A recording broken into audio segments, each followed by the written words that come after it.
Kin Live, magazine proche de Kinois. Kin Live, la vie à Kin. Boye imalamba ndeko balandi na manaka Kin Live ya lelo bansango na mukuse yango yo Frank Diongo pe Stéphane Mukumadi bazali poursuivi na justice militaire pour na implication pe contribution na bango na crime de guerre pe crime contre l'humanité AFC M23 et sali contre population civile na Est Congo démocratique.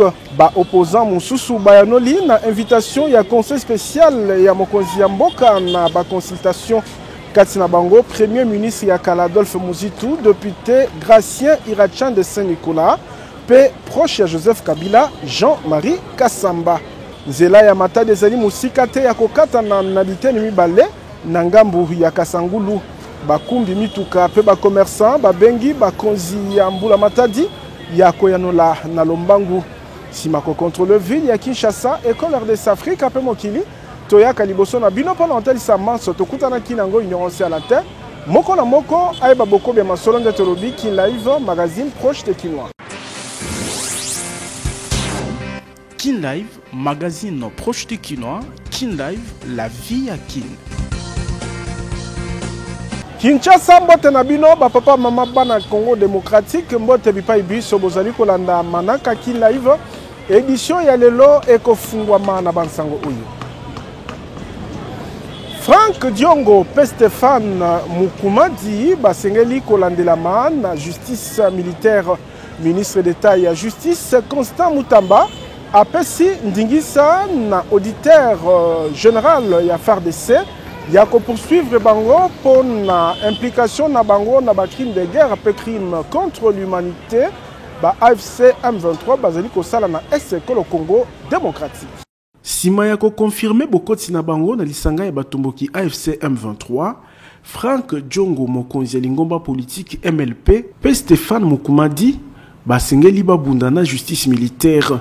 Ngonga moke sima ya massacre ya 15 batu na batomboki ya AFC M23 na butu ya vendredi kobima samedi 5 avril na Kanzana ezwami na groupement ya Rusayu na territoire ya Nyiragongo na limite na ville ya Goma na Ituka Nord Kivu.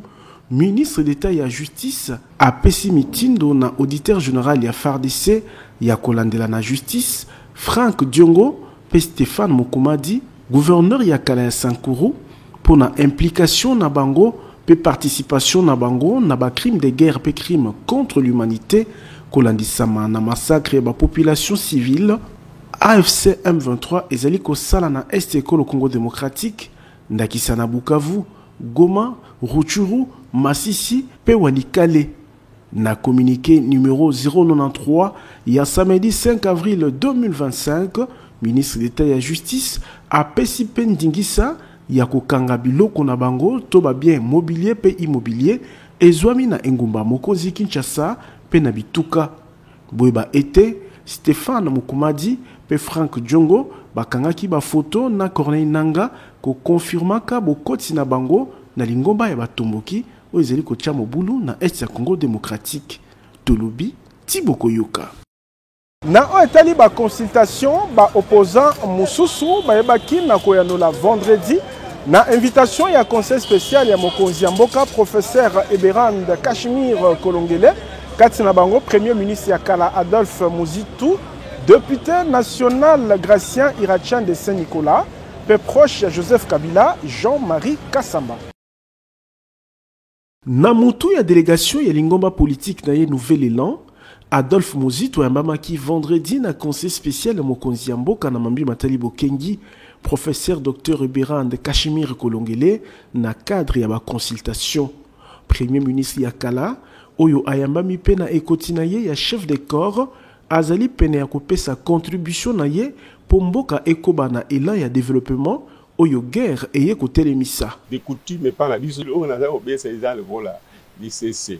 Ce qui mboka eza kozika to soki noke kote bino na kati ya ndako ata boyi ko swana bozali na bitumba entre bino boka na raté opposition majorité etindaka ke otika ba division na bino bosanga na bomoko bobo manioka wana na simande boko zongela ko swana na bino ko bunda na bino.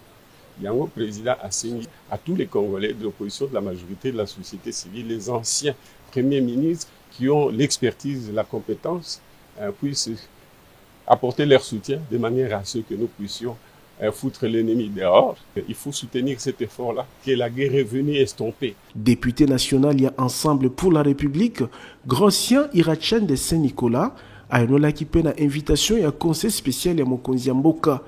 Originaire ya Ituri, Yoko ya Bituka, ezali na état de siège, kolandisama na Bitumba, pe mangomba ya Batumboki, atalisi ete maimazali koleka, na Bituka ya Est, et sengeli na bomoko na ngonga oyo. Nous avons pensé qu'il est important de pouvoir joindre nos efforts pour que le pays retrouve la paix face à tous ces massacres que nous sommes en train de connaître, face à l'intégrité du territoire, face à tous ces abus que nous avons connus avec l'agression étrangère du Rwanda dans notre pays. Nous sommes en train de laisser nos égos de côté pour nous joindre au même intérêt de la République. Proche à Joseph Kabila, Jean-Marie Kassamba, Oyo Ayambamaki elongo na Kudura Kasongo, atalisi ete ebongi kosangisa boyebi pona ko sauver bandeko bazali ko bika na Est. Conseiller spécial ya Mokonzi Mboka auti koyamba biso pona tosolola batala ndenge nini mboka na biso ndenge ezali combattu en ce moment, ndenge nini tokoki ko récupérer mabele na biso, intégrité na biso, bandeko na biso bazo souffrir na kuna ndenge nini toko sunga bango, tosole makambo nyonso wana pona gouvernement oyo ekoya et intégrer ba Congolais nyonso na ba oyo ya opposition na ba oyo ya majorité na ba oyo ya société civile mais bato ya bien. Na lolenge ba consultation zeli kotambola na bokamami ya professeur Dr Eberand Kashmir Kolongele, majorité, opposition, pe société civile et kosuka na kolobali loba moko kotala lolenge monguna kotina mboka tolobi Tiboko Yoka. Nzela ya Matadi o esangisi Kinshasa na Congo Central ezali musika te ekatana na biteni mibale kolandisama na érosion oyo ememi eteni ya nzela na ngambu ya Kasangulu. Likambo oyo ezali kopesa pasi na bakomelesan pe bakumbi mituka ya nzela route Matadi oyo pe basengi bakonzi ya leta ya kosimplike na lombangu. Mbula ebetaki kobanda butu ya vendredi kobima samedi 5 avril et keli dega monene na route nationale numéro 1. Tozali na virage ya Kasangulu wapi érosion et katinzela bande moko na ndambu esi ekei na libulu ndenge bokoki komona na bilili. Situation oyo ekotisi deja pasi na kotambola ya mituka na eteni oyo ya route Matadi mingi penza mituka minene lokola ba remorque lolenge emeka koleka kutu ezali te noki akwea na libulu. Bakumbi pe ba commerçant basalelaka nzela oyo mikolo nyonso babengi bakonzi ya mbula Matadi ya koyanola na lombangu pamba te RN1 ezali nzela ya intérêt économique makasi pona ekolo Congo démocratique. Tolobi Tiboko Yoka. Mokonzi ya mboka Félix Tshisekedi Tshilombo apesi etinda na mokonzi ya mbula Matadi Judith Suminwa ya kolandela na pene likambo ya botongi pe bobongisi banzela na ingumba mokonzi Kinshasa na tina kopesa ba recommandation pe mikano ya lombangu pona kobongisa ezalaki na libaku ya liangani ya conseil domi. Likambo ya banzela pe bopeto na Kinshasa elobamaki na mokonzi ya mboka Félix Tshisekedi na 38e réunion ya conseil des ministres akambaki vendredi 4 avril 2025. Pona mokonzi ya mboka kobeba ya banzela pe lolenge ya kopetola yango ezali kopesa pasi na kotambola ya population kinoise pe ezali na impact na lolenge na bango ya kobika mikolo nyonso. Talatina abengi mokonzi ya mbula Matadi Judith Suminwa ya kolandela eta ya banzela pona kopesa ba recommandation na tina ya kobongisa na lombangu. Pour parer à cette situation de dégradation, il est impératif que le gouvernement central et le gouvernement provincial de Kinshasa agissent rapidement en prenant des mesures afin de permettre à la population quinoise de vivre dans un environnement sain et accessible. Ainsi, le président de la République a invité Madame la Première ministre à mettre en place une commission ad hoc qui devrait être composée des membres de son cabinet, des différents ministres concernés ainsi que du gouverneur de la ville de Kinshasa afin d'évaluer de manière exhaustive l'état de la voirie et de l'assainissement. Il apparaît nécessaire qu'un mécanisme d'évaluation périodique soit mis en place afin de s'assurer de l'effectivité des travaux. L'objectif de cette commission sera de formuler des recommandations concrètes et de proposer des mesures d'urgence pour remédier à cette situation déplorable. Ingumba Mokonzi Kinshasa ekoma na ba embouteillage mikolo nyonso kolandisama na eta ya mabe ya banzela nzoka ezali frein monene pour le développement économique. Petango yiso mvula ezali konoka babalabala ya capitale ezali kobongwa na bibale kolandisama na bozangi ya ba entretien ya ba canalisation ya mayambula tolobi tibokoyoka. Bokoti ekolo Congo démocratique na Zelkaf ezali kotambola malamu mbulamata de kolo RDC nde etalisi yango na libaku ya liyangani ya évaluation mokonzi ya mbulamata di Judith Suminwa Tuluka akambaki vendredi na salle ya conseil des ministres ya immeuble du gouvernement.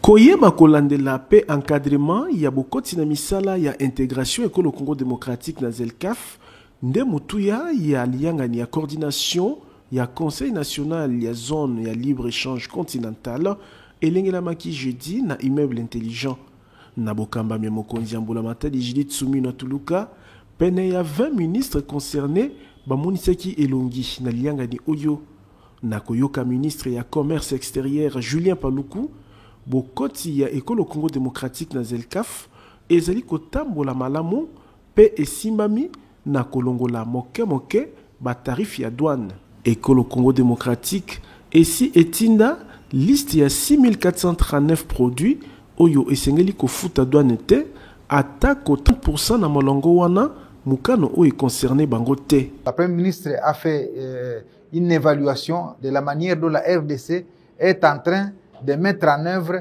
son entrée dans la zone de libre-échange continentale. Et là, tout ce qu'on peut retenir, c'est que la mise en œuvre se porte bien parce que la RDC a déposé la liste de tous les produits qui sont concernés par la suppression des tarifs douaniers parce que sur l'ensemble des produits que nous avons recensés, qui sont autour de 6439, eh bien, on aura 10 ans pour progressivement supprimer les frais de douane de tous les produits qui entrent sur le territoire congolais. Mokonzi Mbulamata di Judith Suminwa abengi na libaku oyo ba membre ya Mbulamata di na ye oyo bazali impliqué ya ko harmoniser ba politique publique na bango pona kotambusa na lombangu bokoti ya Congo démocratique na Zelkaf pe alaki kolengela kaliyangani ya coordination na trimestre nyonso tolobi tibokoyoka. Seni ebaki na kobimisa na Mpwasa vendredi feuille de route ya maponami kobanda 2025 kino 2029 mokonzi ya Seni Denis Kadima atalisi ete ekosunga po na malengelami ya manaka maponami ya 2028 kobeta kasete na oezali ba défi ezali koya. Na salle Abbé Apollinaire Malumalu, Seni aebaki na kobimisa vendredi 4 avril 2025 feuille de route ya maponami kobanda 2025 kino 2029 ou ebongisi élection nationale, provinciale pe locale ya 2028. Commission électorale nationale indépendante et betisete na transparence pe komi lengela kota la ba défi ezali koya mokonzi ya Seni Denis Kadima ami pesi longonia na oyo abengi ba avancé ya maponami ya 2023 oyo yambaki koleka motango ya 100 000 candidatures pe participation ya bana mboka babikaka na RDC ezala ba ya diaspora. Mokonzi ya centrale électorale alobeli pe annulation ya maponami ya 81 candidats tricheurs. Nous avons organisé des élections inclusives en enregistrant plus de 100 000 candidats. Un chiffre inédit dans notre histoire et même dans l'histoire du continent. Nous avons assuré l'inclusion effective des personnes vivant avec handicap. Et pour la première fois, les Congolais résidant à l'étranger ont participé au vote dans le cadre d'une phase pilote. En 2023, la CENI a organisé des élections transparentes. Il n'y a pas eu de coupure d'Internet, grâce notamment à notre plaidoyer. Les cas de fraude ont été identifiés, rendus publics et des sanctions fermes ont été prises. Ainsi, la CENI a annulé les suffrages de 81 candidats et sa décision a été confirmée par le Conseil d'État et la Cour constitutionnelle. Dans l'ensemble, les élections 2023 se sont déroulées dans un climat sans violence. Les résultats ont été publiés dans la sérénité. Ce climat de confiance témoigne d'un ancrage positif de la démocratie et d'un soutien grandissant des Congolais au travail de la CENI.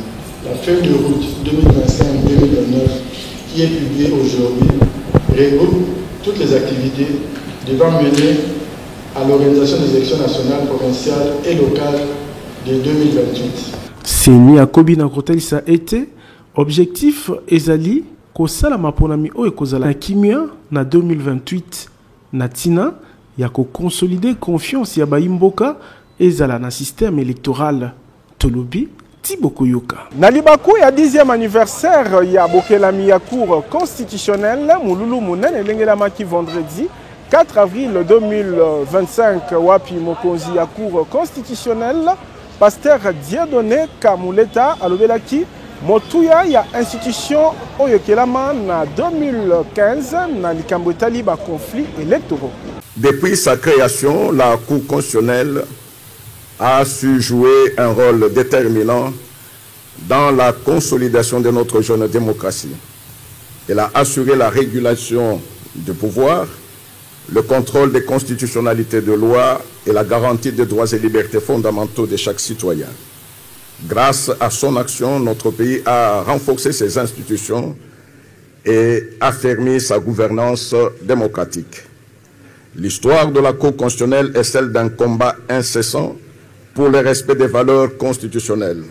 Au cours de ces 10 années, elle a fait face à des défis majeurs, mais a toujours su répondre avec fermeté et impartialité aux attentes du peuple congolais. Son rôle dans la gestion des contentieux électoraux, le contrôle de la constitutionnalité des actes relevant de sa compétence et l'interprétation de la Constitution ont renforcé la confiance du peuple dans ses institutions. À ce jour, la Cour est en règle avec toutes ces organisations et a fait en sorte que, même sur le plan de sa contribution scientifique et judiciaire, elle soit réellement appréciée. Baimboka RDC babengami ya kosangana pour la reconnaissance nationale ya génocide congolais kolandisama na massacre ya ba population ya Est Uta à 30 ans.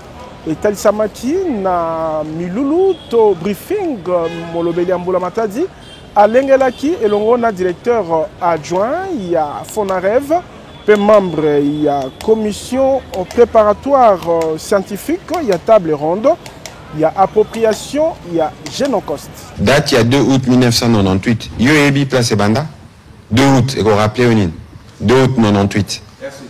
Voilà. Mokani Zarana Sima. Voilà.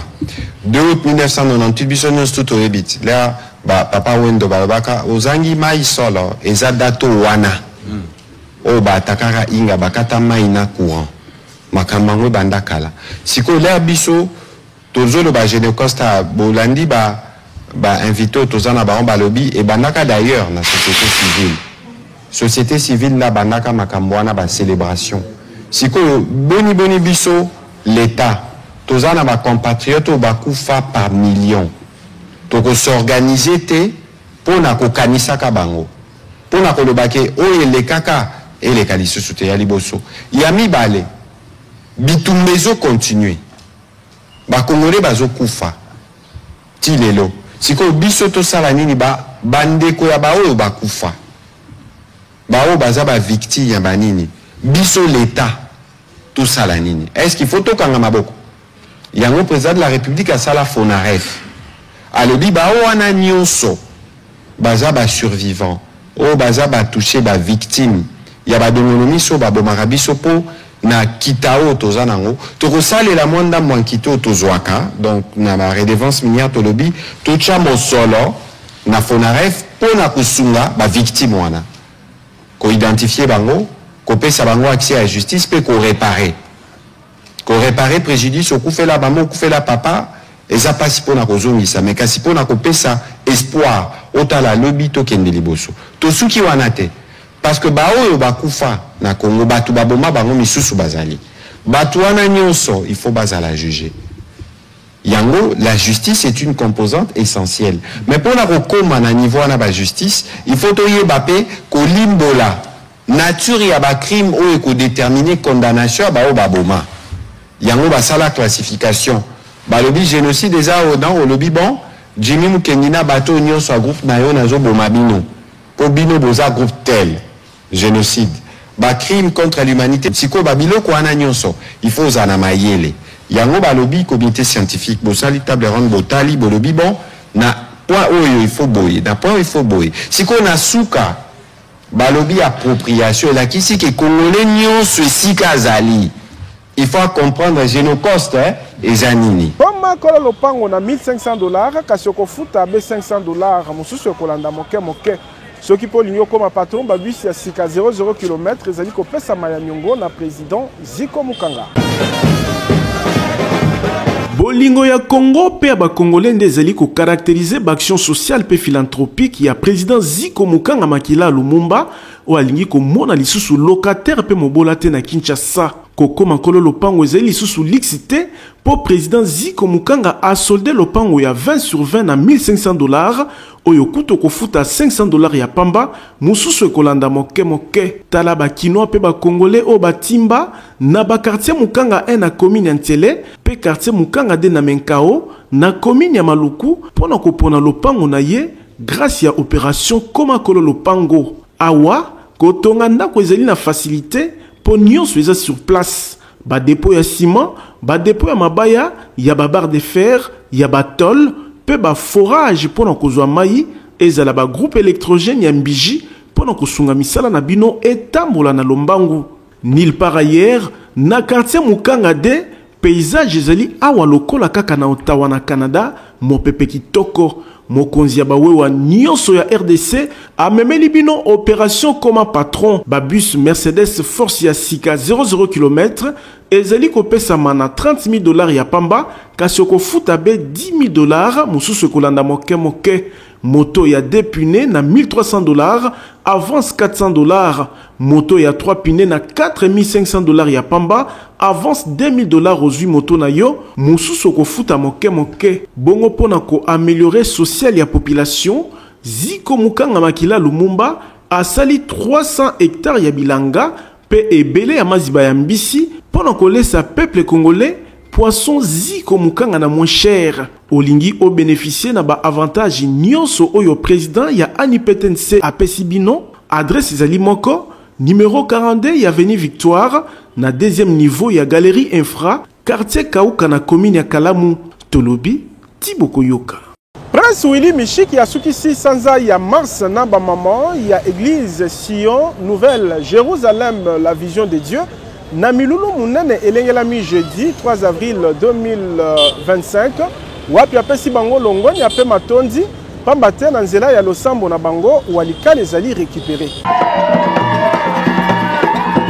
Putulu emataki pe makala ekitaki po ezalaki sombele suka bisanga jeudi 3 avril 2025 na Barumbu lokola prince ya solo honorable Willy Mishiki ayambami na lokumu oyekoka na Chipoi yambuba mama bayeba na ko escorter ye bango moko kino azwaki esika na église Sion Nouvelle Jérusalem la vision de Dieu oyetondaki meke lokola maki na ba mama na libaku ya clôture ya mois de mars epesamela bango wana ye kozwa maloba honorable député national Willy Mishiki atalisaki esengo na ye ya komona ete losambo ya dimanche na bokambami ya apôtre Jean Yangala esali ete walikale o ezali cité stratégique ezongi na maboko ya gouvernement congolais. Prière oyo osalaki awo esali pour la première fois va renoncer à partir de lundi kaka la dernière prière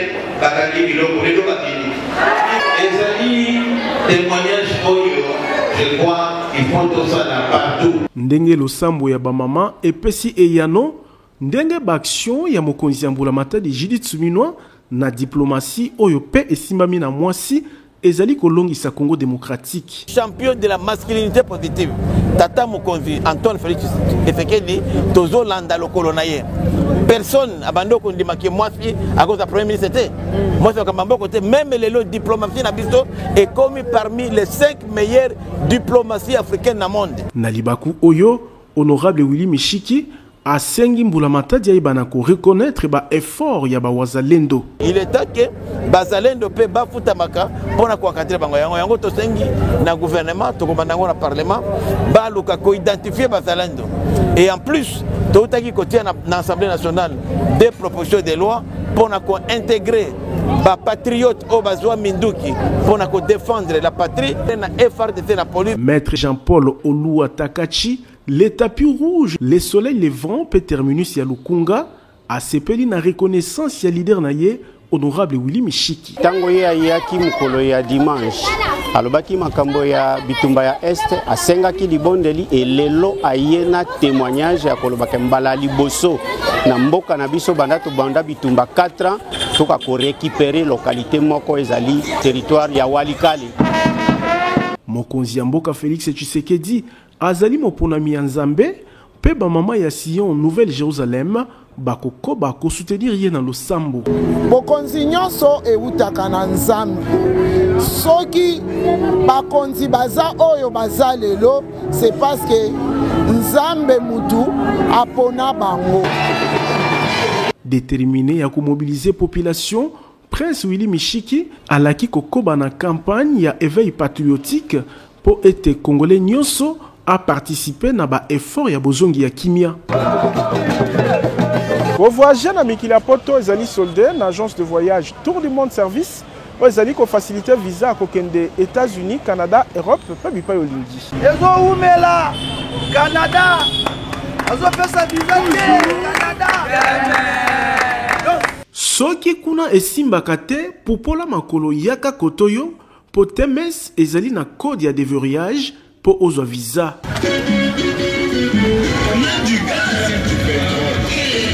Moto a découragé Otendeko projet na yo ya kokende Canada, États-Unis, Europe pe bipai na bipai ezali toujours possible et réussir ce qui osali confiance na Tour du Monde Service, agence certifiée ou ezali spécialisée na ba démarche ya visa pe prise en charge ya moto nyonso alingi ko voyager. Quand on connaît, on connaît. Et quand on ne connaît pas, on apprend. Tango kuna bazali ko beta banzadi na temes toro toujours poso elekakate kozanga ko accompagner ba lauréat visa Canada, États-Unis, Europe n'espace Schengen, Chypre, Turquie pe bipai na aéroport. Yoyaka pesa biso ka confiance. Ndenge bokoki komona na misu ba lauréat misatu bazu visa Canada kati na bango coordonnateur ya Tour du Monde Service oya keyi ko renouveler ba contrat na ba partenaire pour na accueil ya ba client temes. Sima ya kozwa ba passeport na visa Canada, direction aéroport international ya Njili. TMS likolo, TMS. Tala bandeko na Canada, mboka malili na esengo. Cordo Ewana na kacha Canada. Ndeko mwana ya Kinshasa pe ya Congo démocratique, kobuka na te yaka na TMS po awa irataka te.